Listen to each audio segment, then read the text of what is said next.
This is Anupama Labhi and I am here for your subject business law. And today's topic of discussion is sale and agreement to sale. In our earlier topic, we discussed the meaning of sale and the valid contents or characteristics to trade the sale. Today we are discussing what is the difference between the sale and agreement to sale.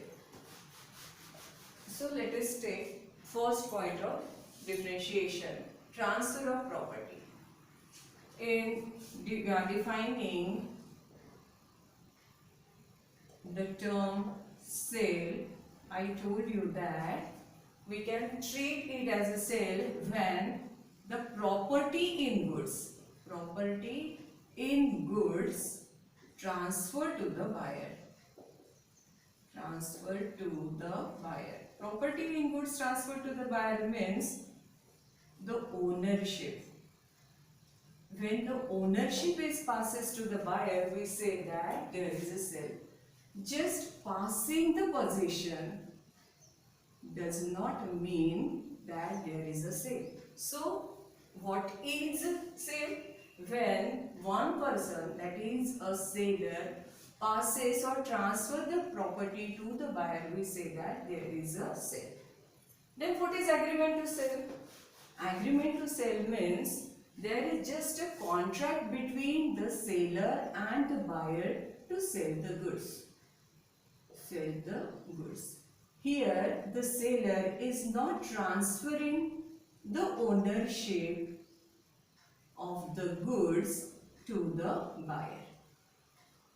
It may be possible that he has in possession of goods, but he does not owns that goods, and that's why we say that there is agreement to sell and not a sale.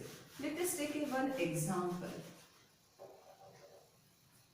If A went to a shopkeeper and demand for some 10 kg of sugar, B delivers 10 kg to A and A pays the price, we say that there is a sale. Here A is a buyer and B is a seller, because A demands for 10 kg of sugar and B, the seller, gets in return the price for his sugar and the sale is completed. And that is why the ownership of goods immediately transferred to the buyer, and that's why we treat it as a sale. And in agreement to sale, if, take one example, one is the retailer and the second one is the wholesaler, or you may say the factory owner where the sugar is manufacturing. Okay? Then there is a contract between R and W. R is retailer and W is wholesaler. He says that he needs 1000 tons of sugar. And there is an agreement between R and W for purchasing or for selling 1 ton of sugar. And W agrees to deliver these goods. Say today's date is 21st October. And he says that I will deliver the goods on 30th October. This is just an agreement to sell, because the ownership in goods is not immediately transferred to the buyer, and that's why we say that there is an agreement to sell and not a sale. Why there is just an agreement to sell? Because the ownership in goods has not been passed to the buyer immediately. It will be passed in future days. Then second one is risk of loss. What is risk of loss? Who will bear the loss if the goods gets damaged? Okay, if the goods gets damaged, who will bear the loss? What do you think? In case of sale and in case of agreement to sale. In case of sale, buyer bears the losses, and in case of agreement to sell, seller bears the loss. Why buyer bears the loss? Because the ownership in goods is transferred to the buyer. As the ownership in goods is transferred to the buyer, he is solely responsible to the damages which incurred to the goods. And in case of agreement to sell, the damages are borne by the seller, because as the possession, that means the transfer of property, or you may say the ownership, is still with the seller. That's why any damages which are caused to the goods are borne by the seller. It might be possible that the buyer is in possession of goods. The buyer may possess the goods, but as he does not owns the goods, because still the ownership is with the seller, and that's why all the damages which incurred to the goods are totally borne by the seller. Is it clear? Why the seller and why the buyer are responsible or bears the losses in different situation? Because owner has to bear the loss. And in case of sale, who is the owner? The buyer is the owner. And in case of agreement to sell, who is the owner? Seller is the owner. That's why who possesses the ownership bears the risk. Then the third one is consequences of breach. What are the consequences of breach? Breach means what? If someone fails to fulfill his promises. If someone fails to fulfill his promises, so what will be the consequences? Let us see. If the seller fails to deliver the goods, what are the consequences? Take one example. If seller fails to, if the buyer fails to pay the price, then what will happen? As the ownership is already transferred to the buyer, the seller cannot demand for the goods. He cannot demand for the goods, but he can sue the buyer for breach of contract. Is it clear? Why he cannot recover the goods? He cannot recover the goods because the ownership of goods is already transferred to the buyer. And if he do not keep with himself the right of lien on goods, then he can only sue the buyer for the price. And not for the goods. And in case of agreement to sell, as the ownership has not been transferred to the buyer, seller is still in the ownership of the property, or you may say the goods. If the buyer fails to pay for the price, then the seller can sue the buyer for damages, even though the goods are in ownership of the seller. That means in case of agreement to sell, the seller has only the option to sue the buyer for the damages, and in case of the sale, the seller has the right to sue the buyer for the price. What is the difference between the price and the damages? Let us see. For example, if the price of the goods is rupees 10,000, price means what? The selling price. That means the contract price at which there is a contract between the buyer and the seller, and that is 10,000 rupees. And if the seller cost price of these goods say 8,000 rupees. Okay, what is the cost price? That means the cost which incurred by the seller for producing that much goods, it rupees 8,000, and there is a contract between the buyer and a seller to sell that particular goods for rupees 10,000. That's why 10,000 is the selling price and cost price is 8,000. Then in case of sale, if there is a breach of contract, then the seller can recover all this 10,000 rupees from the buyer. But in case of agreement to sell, he cannot recover the price from the buyer, but he can sue for the damages. And what is the actual loss of the seller? The actual loss of the seller is 8,000, and that's why he has a right to recover rupees 8,000 from the buyer. Then check the second, next one is right of resale. As who can sell the goods? The goods are sold by only that person who has the ownership. Who can sell? The owner can sell the goods. In case of sale, who is the owner? The buyer is the owner. And that's why the right of resale of goods is rests with the buyer. And if the goods are sold by the seller, then that buyer has full right to recover the goods from the person to whom the goods are sold. Let us take one example. B, S is the seller, B is the buyer, and B1 is the person to whom the seller sells the goods. C. There is a contract between the seller and buyer for those particular goods. As seller is still in possession of those goods. Who has the possession of goods? The seller has still in possession of the goods, but the ownership is transferred to the buyer.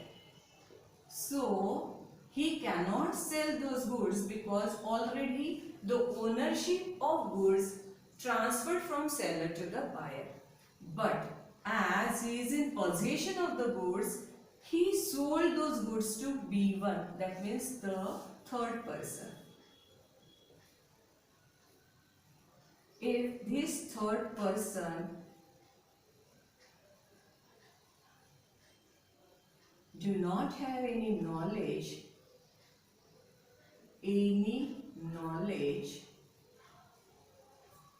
of previous sale, this is the first condition. And second condition is he has the knowledge. He has the knowledge of previous sale.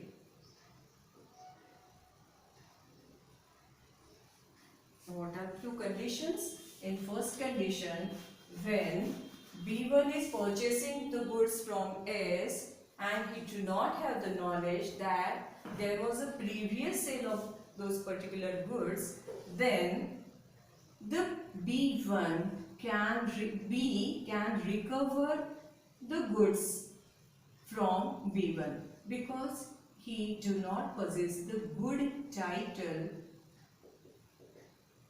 to the goods. He is not a bona fide owner of the goods. That's why B has all the right to recover the goods from this B1. And B1 is in obligation to hand over the goods to B because B is the real owner of these goods. And he do not have the knowledge of previous sale. Then this B1 has a right to recover the loss from S, that means the seller. And in second case, what is the second case? He has the knowledge of previous sale even though he is purchasing these goods from the seller. And in this case also, B has a right to recover the goods from B1, but B1 cannot, if there is no such a contract between the seller and the B1 regarding the goods, he do not have any right to recover the loss from the seller. So what will be the case in agreement to sell? In agreement to sell, as the ownership has not been passed to the buyer, that's why seller has a right to resell the goods. the buyer cannot demand for the goods, but he can sue the seller for breach of contracts. Is it clear? Because ownership is still with the seller, he has a right to resell the goods, and the buyer, that means the future buyer, or you may say the would-be buyer, cannot demand the goods from the seller.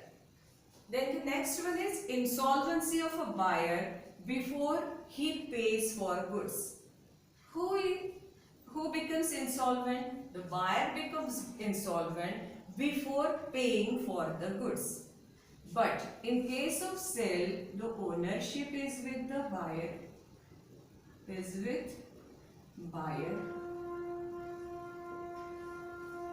As the ownership is already transferred to the buyer, but buyer becomes insolvent before paying the price for the goods, then the person who becomes insolvent, his all property assigned to the official receiver, who is appointed by the government, and this person deals with all the property of the insolvent.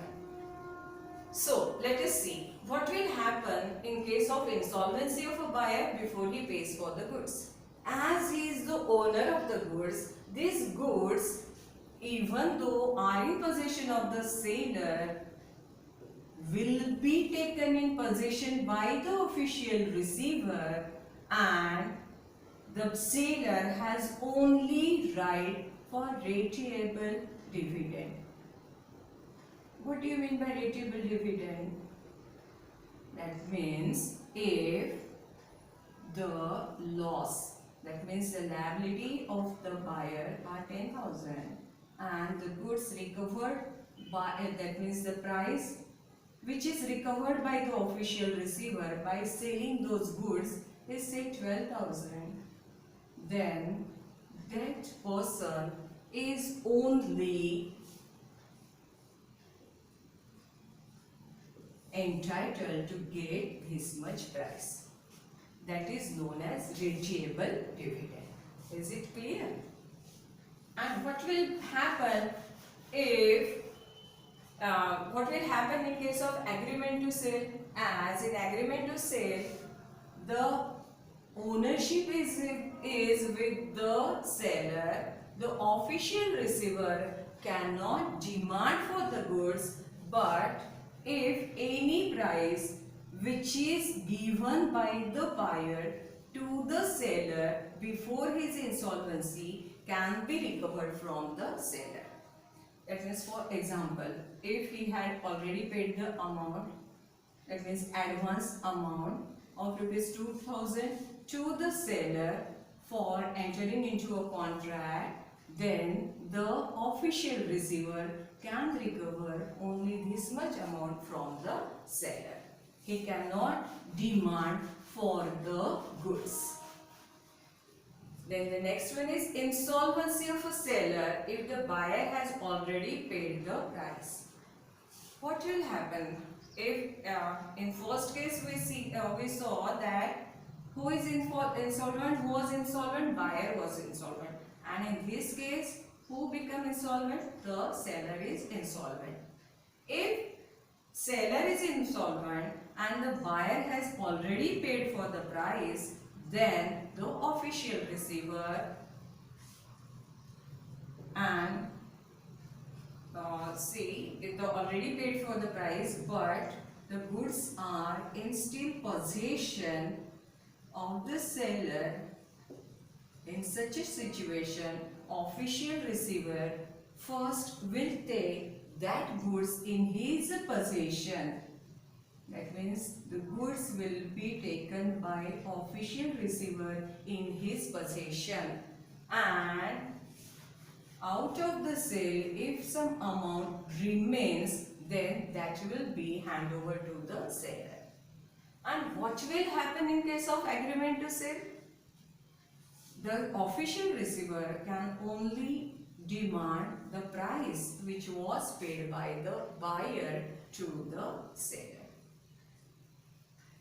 Is it okay?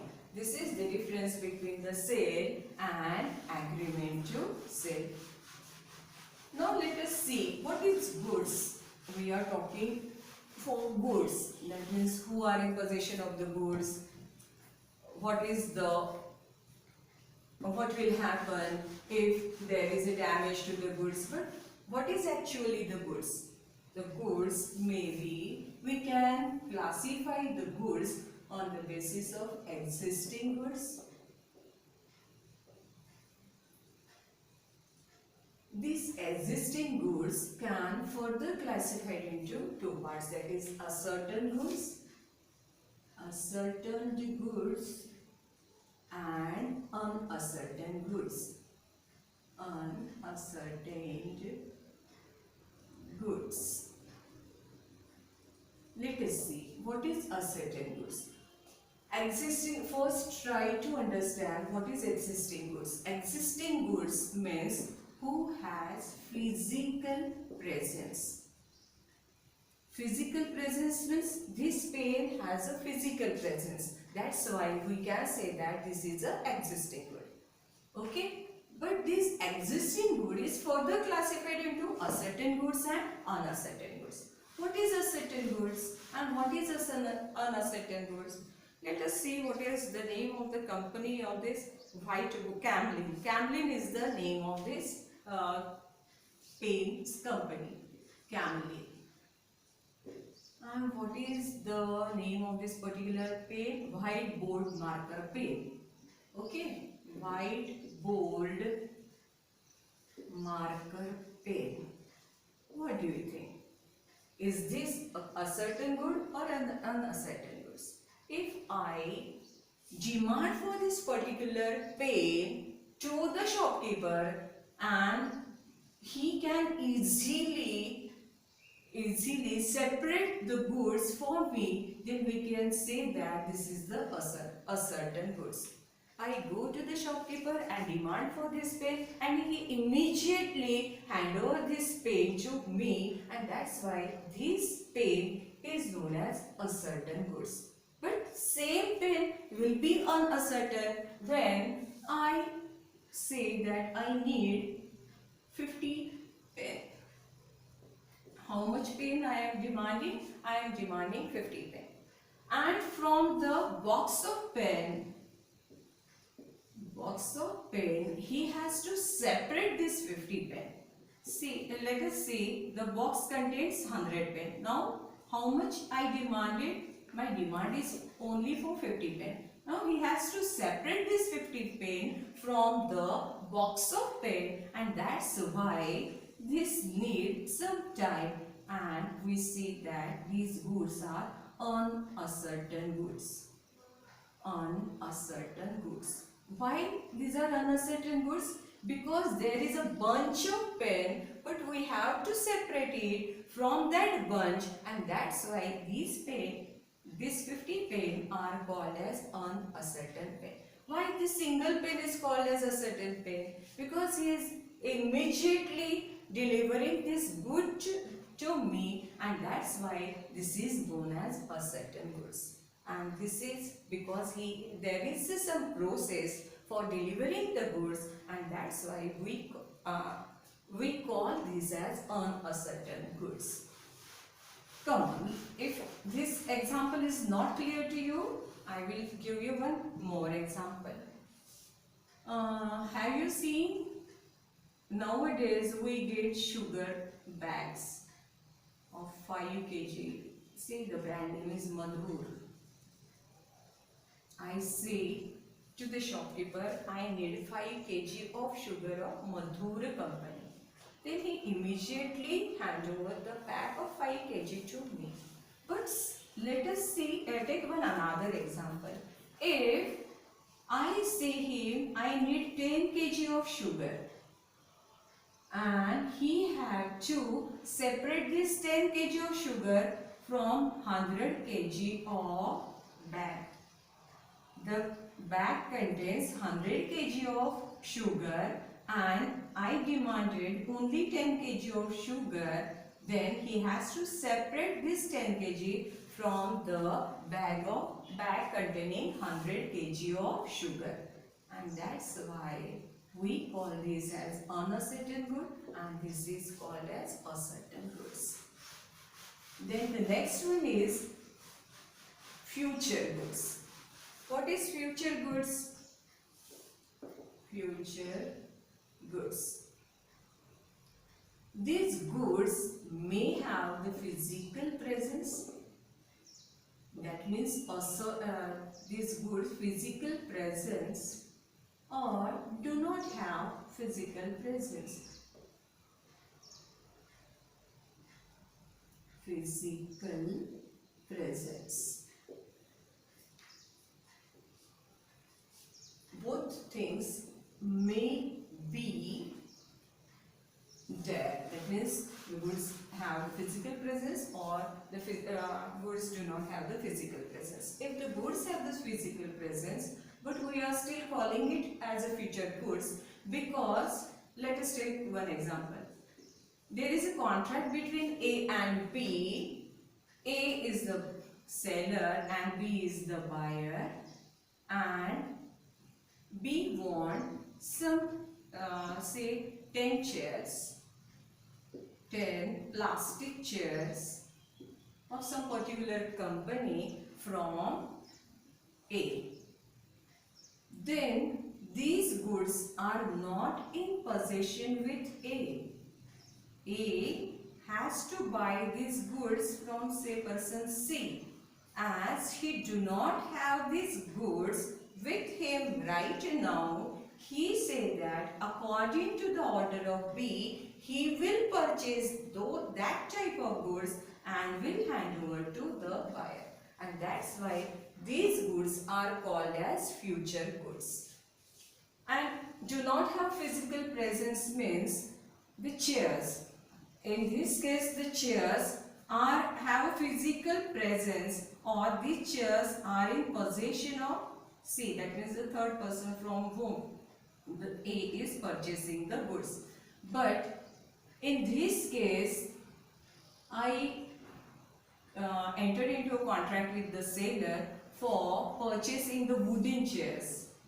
Wooden chairs, and say he is a carpenter. That means S is a carpenter and he will make the chairs according to my demand. Then here we say that the goods do not have physical presence. They will be manufactured in future date according to the demand of the buyer, and that's why these goods are called future goods.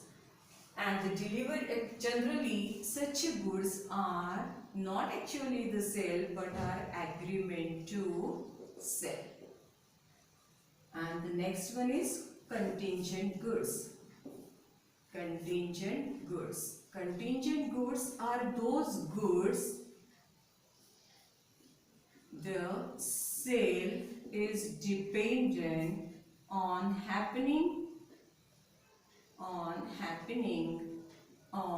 non-happening of certain event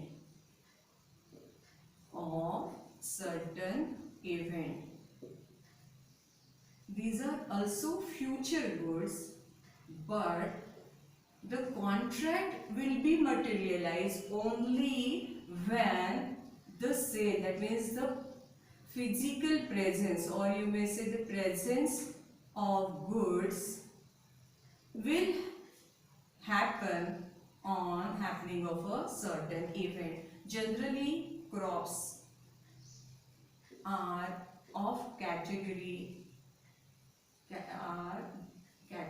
of this contingent goods, because the existence of crop is totally dependent upon the weather, which is favorable for growing of the particular crops, and that's why these types of goods are called contingent goods. Okay, I think this much is okay for today's discussion. In next lecture, we will see what is the details of agreement to sale and breach of sale. Thank you.